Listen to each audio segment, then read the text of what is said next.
एक बार की बात है, एक छोटे से गांव में गोपाल नाम का एक हलवाई रहता था।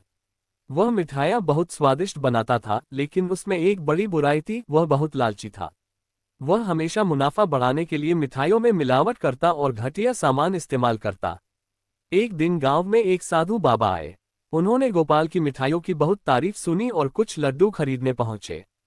गोपाल ने सोचा, ये तो साधु है, इन्हें क्या फर्क पता चलेगा। और उसने बासी लड्डू साधु को बेच दिए।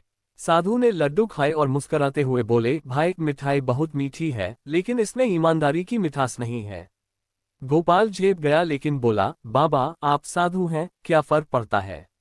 साधु हंसते हुए बोले, फर्क तो पड़ता है बेटा, तुम्हारी कमाई में जहर घुल जाएगा अगर उसमें मिलावट होगी।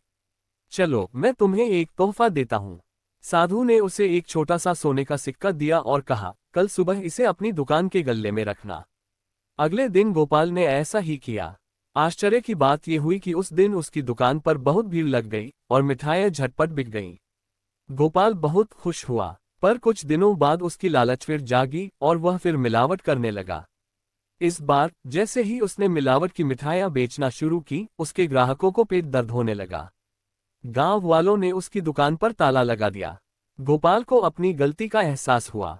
वो साधु बाबा को ढूंढने गया, लेकिन वे जा चुके थे। परंतु उनके शब्द अब उसके दिल में बस चुके थे।